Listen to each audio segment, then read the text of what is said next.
형제 여러분 안녕하세요. 오늘은 2월 19일 화요일 평화를 사랑하는 사람의 복이라는 제목으로 창세기 26장 12절부터 22절까지를 묵상합니다. 12절 이삭이 그 땅에서 농사하여 그해 100배나 얻었고 여호와께서 복을 주심으로. 자, 이삭이 그 땅이라는 것은 하나님께서 기근이 났을 때, 삶에 문제가 났을 때 그것을 피해서 애굽으로 가지 말고 하나님께서 말씀하신 그곳에서 머물라 그랬습니다. 그 땅이 바로 이제 그랄 땅, 블레셋 땅인데, 하나님께서 그 땅에 있을 때 순종하고 그 땅에 머물면 하나님께서 복을 주시고 아브라함에게 주셨던 모든 축복들은 너에게 동일하게 부어줄 것이라 말씀하셨는데, 그래서 이삭이 순종하면서 애굽으로 가지 않고 그 땅에 머뭅니다.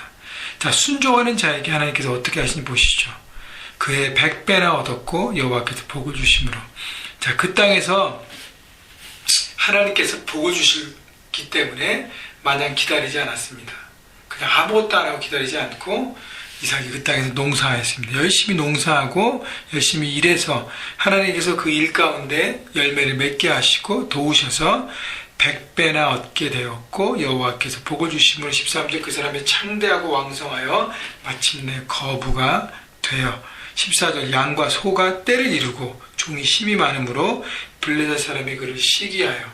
여러분, 하나님께서 복을 주시니까요, 농사를 통해서 많은 열매를 맺게 되고, 그 다음에 양과 소, 가축들이 많게 되고, 집에서 일하는 종도 많게 되고, 왜냐하면 재산이 많이 늘어나니까 그걸 지켜야 될 일꾼들과 사람들이 많이 필요하니까, 그래서 많이 사람들이 그 곳에서 살게 되었습니다. 여러분, 기근이 있을 때예요. 많은 사람들은 어렵고 힘들고 지금 말하면 경제적인 위기 가운데 어렵고 고통받고 있을 때에, 그때 어떻게 해요? 이삭은 순종을 통해서 하나님의 축복을 누렸다는 것입니다. 여러분, 그래서 그냥 축복이 아니라 정말 거대한 축복을 받았어요. 여러분, 다른 나라 그 땅에 가서 열심히 일한 결과 하나님께서 복을 주셔서 많은 것들을 얻게 됐습니다. 근데 문제는 뭐냐면 블레셋 사람들이 그를 시기했다는 것입니다. 여러분, 세상 사람들은요, 많이 가진 사람들을 시기합니다. 그들이 어떻게 가졌던 관계없이 그냥 시기해요. 이 블레셋 사람들도 이삭의 소유가 늘어나고 그의 영향력이 커지자 시기하고, 시기할 뿐 아니라 그것을 행동으로 옮깁니다. 15절 그 아버지 아브라함의 때 그 아버지의 종들이 판 모든 우물을 막고 흙으로 메었더라. 여러분, 우물은 당시에 재산이고 생명줄입니다. 근데 그것을 메었다는 것은 거기를 떠나라는 것입니다. 더 이상 우리한테서 살지 말고 네 갈 길을 가라는 것이죠. 나그네 서름이라는 것입니다. 자, 16절 아비멜렉이 이삭에게 이르되 내가 우리보다 크게 강성한즉 우리를 떠나라. 야, 결국은 떠나라고 얘기하지 않습니까? 여러분, 심지어는 그 땅에서 배척당합니다. 시기를 받고 배척당하고. 여러분, 크리스찬은 세상에서 시기를 받고 배척당할 수 있습니다. 그러나 그때 과연 싸울 것인가, 아니면 하나님 앞에 구하고 하나님의 방법을 찾을 것인가. 여러분, 중요한 것은요, 이삭은 하나님의 축복을 받은 자였기 때문에 당당했어요. 그리고 흔들리지 않고 내가 어디를 가나 하나님께서 나의 걸음을 인도하실 것이라는 믿음이 있었어요. 왜냐하면 지금 하나님의 인도하심 때문에 문제와 위기를 앞에 두고 그냥 순종했잖아요. 눈에 보이는 건 아무것도 없지만 순종했잖아요. 근데 하나님 복을 주셨잖아요. 그렇기 때문에 하나님을 경험했기 때문에, 하나님의 복을 알기 때문에, 그래서 싸우지 않고 자기의 권리를 포기합니다. 17절 이삭이 그곳을 떠나 그랄 졸작의 장막을 치고 거기 거류하며. 여러분, 이삭은요, 자기가 누리고 있는 이 많은 것들이 내 것이 아니라 이 모든 소유권이 하나님께 있음을 인정하고 고백하고 살았습니다. 그렇기 때문에 포기가 빨라요. 그래서 다 좋습니다. 그리고 새로운 곳으로 떠났습니다. 자, 거기서 18절 그 아버지 아브라함 때 팠던 우물들을 다시 팠으니 이는 아브라함이 죽은 후에 블레셋 사람이 그 우물들을 메웠음이라. 이삭이 그 우물들의 이름을 그 아버지가 부르던 이름으로 불렀더라.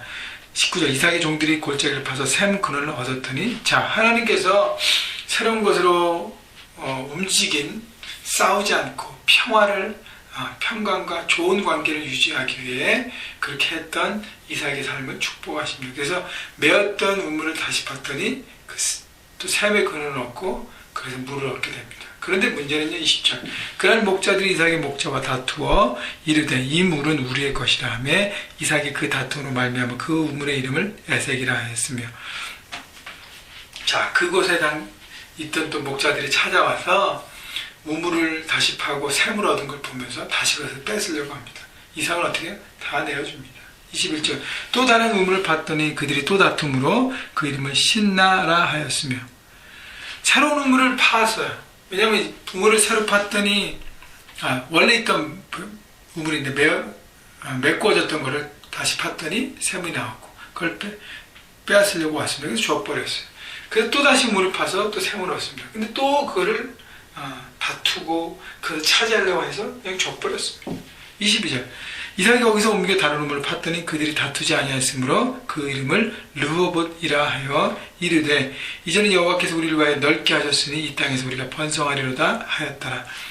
자, 마지막 우물을 팠더니, 왜 마지막이라면 더 이상 다툼이 없었기 때문에 더 이상 그날 목자들이 와서 싸우지 않았습니다. 왜냐하면 그들도 우물을 계속 이삭이 팠던 걸 빼앗으면서 자기의 재산과 자기의 것들이 늘어났어요.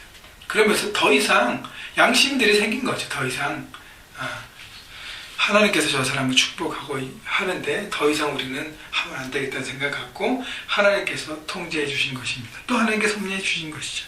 다시 얘기하면 이삭은 세상 사람들과 충돌하는 모든 그 권리들을 포기하고 하나님의 뜻 가운데 새로운 길을 갑니다.